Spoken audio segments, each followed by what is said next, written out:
Hello అండి, welcome back to Jireh vlogs. ఎలా ఉన్నారు అందరూ? ఇక్కడ చూడండి, రైస్ అయితే ముత్యాల రాలిపోతుంది. చాలా బాగా కనిపిస్తుంది కదా. అదే నేను మటన్తో చేశాను. దాని గురించి చెప్పే ముందు నా ఛానల్ ఎవరైతే సబ్స్క్రైబ్ చేసుకోలేదో ప్లీజ్ సబ్స్క్రైబ్ మై ఛానల్. అయితే నేను ఇక్కడ మటన్ తీసుకున్నానండి. అది 1/2 kg కంటే కొంచెం ఎక్కువనే ఉంది. అయితే ఈ మటన్ నేను ఏం చేస్తున్నా, ఇంతకుముందు కూడా నేను పులావ్ చేశాను. నేను చేసిన అది ప్రాసెస్ వేరు, ఈ ప్రాసెస్ వేరు అన్నమాట. నేను ముందుగా ఏం చేస్తున్నానంటే మటన్ బాగా క్లీన్ చేసుకొని అందులో స్పైసెస్ యాడ్ చేసుకొని అండ్ అల్లం వెల్లుల్లి పేస్ట్, ఒక ఆనియన్, 2 చిల్లీస్ అండ్ సాల్ట్ వేసాను. అంతే, ఇంకేం వేయలేదండి. అండ్ వేసి కొంచెం వాటర్, అంటే ఒక 1 గ్లాస్ నేను వాటర్ వేసాను, 1.5 గ్లాస్ వాటర్ వేసాను. ఎందుకంటే ఈ వాటర్ మనం మళ్ళీ యూస్ చేసుకుంటాం అన్నమాట. సో అలాగని చెప్పి మరీ ఎక్కువ వాటర్ వేయకండి. నేను వేసుకొని వీటిని నేను ఒక 3 విజిల్స్ వరకు నేను కుక్కర్లో పెట్టేశానండి, ఆన్ చేసేసి. అంటే ఒక 2 to 3 విజిల్స్ అయితే సరిపోతుంది. ఆ టైంలో మటన్ అయితే కుక్ అయిపోతుంది. ఎందుకంటే దీనిలోనే కాదు, రైస్లో కూడా మనం దాన్ని కుక్ చేస్తాం కాబట్టి అది సరిపోతుంది.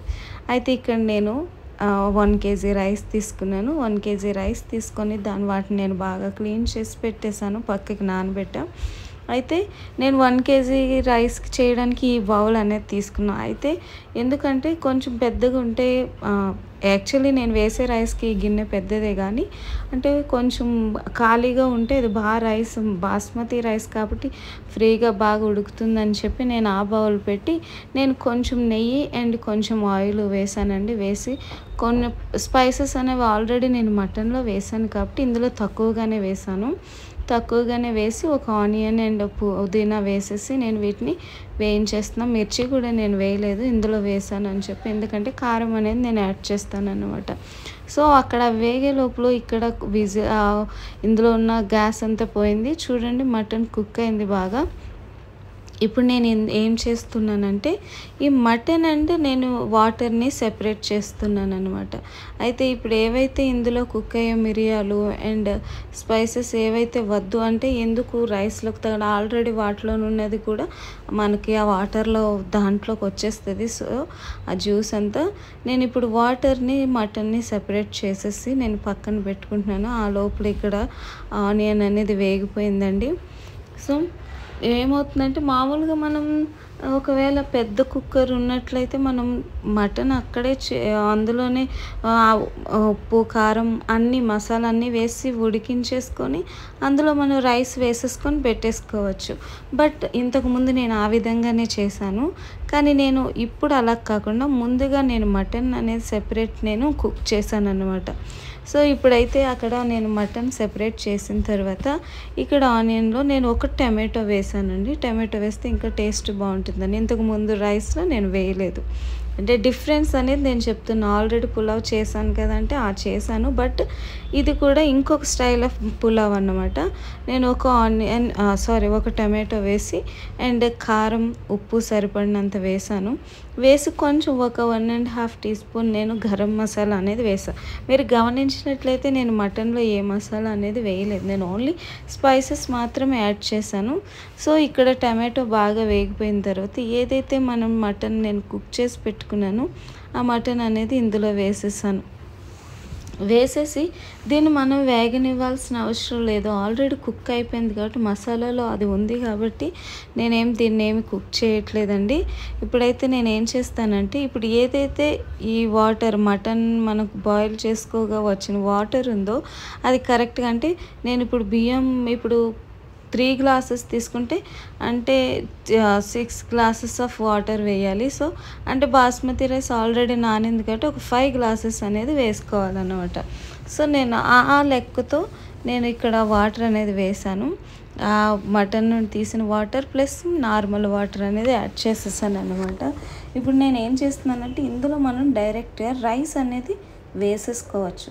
బట్ మరిగితే బాగుంటుందని చెప్పి నేను వాటర్ని మరిగే వరకు కూడా ఉంచానండి.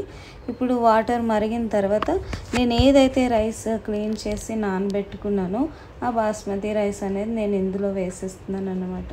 వాటర్ లేకుండా వేయండి, ఎందుకంటే ఇప్పుడు ఇందులో వాటర్ ఉంది. ఇప్పుడు గిన్నెలో మనం కరెక్ట్ కౌంట్ వేసేసామంటే అందులో వాటర్ ఎక్కువైపోయి మళ్ళీ మెత్తగా అయిపోతుంది. వాటర్ విషయంలో కొంచెం జాగ్రత్తగా చూసుకోండి, ఎందుకంటే బాస్మతి రైస్ అనేది ఏంటంటే అది కొంచెం తడి ఉన్న వేడికి అది కుక్ అయిపోతుంది అన్నమాట. కొంచెం నీళ్ళు తక్కువైనా పర్వాలేదు, ఎక్కువైతే మాత్రం బాస్మతి రైస్కి ప్రాబ్లం. సో ఆ విషయాన్ని అయితే గుర్తుపెట్టుకోండి.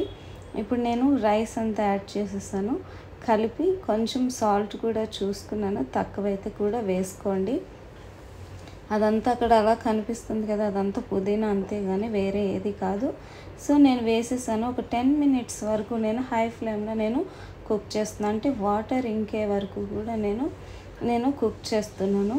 ఇదిగోండి చూడండి, ఆఫ్టర్ 10 minutesకి ఏమవుతుంది, మొత్తం వాటర్ అంతా పోయింది, కొంచెంగా ఉంది.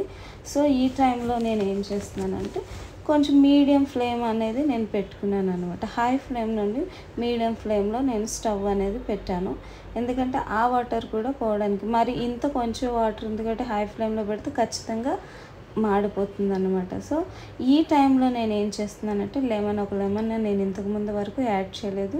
సో ఒక లెమన్ ఇందులో యాడ్ చేసుకొని నా దగ్గర కొంచెం ఫ్రైడ్ ఆనియన్స్ ఉంటే అవి వేసేసాను అండి.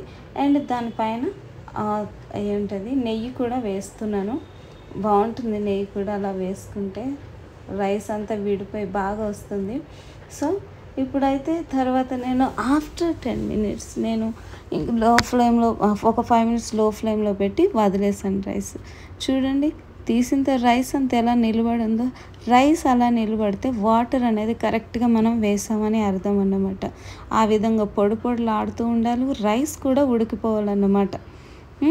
నీళ్ళు తక్కువ అని చెప్పి బాయిల్ అవ్వకుండా కాదు. సో వాటర్ వేసే విషయంలో కొంచెం జాగ్రత్త తీసుకోండి. ఈ రైస్ అయితే చాలా బాగా వచ్చింది. నేను ఇక్కడ తిని కూడా మీకు చూపిస్తున్నాను. మటన్ కూడా చాలా సాఫ్ట్గా చాలా బాగా కుక్ అయిపోయింది. రైస్ చూడండి చాలా బాగా కనిపిస్తుంది కదా. సో ఇవిదంటే చిన్న మార్పులు చేసుకుంటూ మనం రెసిపీస్ అనేవి మనం ఇష్టానుసారంగా మనం వండుతూ ఉంటే అదే సాటిస్ఫాక్షన్ అండి. సో ఈరోజైతే నేను ఈ విధంగా మటన్తో ట్రై చేశాను. ఓకే, మటన్ చూడండి అది చాలా సాఫ్ట్ ఉంది, రైస్ కూడా బాగా కనిపిస్తుంది. నాకైతే నోట్లో నీళ్ళు ఊరిపోతున్నాయి అన్నమాట. సో తిన్నాను, రుచి అయితే చాలా బాగుంది. అగొని చూడండి మటన్ ఎంత సాఫ్ట్ ఉంది. ఆ విధంగా అంటే మనం ఒక 2 whistles కుక్కర్లో సరిపోతుంది అన్నమాట. అలా బిర్యానీ పులావ్ నేను ఆ విధంగా ఎంజాయ్ చేశాను ఉల్లిపాయతో. సో మీకు నచ్చినట్లయితే మీరు కూడా ఒకసారి ట్రై చేయండి, లైక్ అండ్ షేర్ చేయండి. Thank you so much.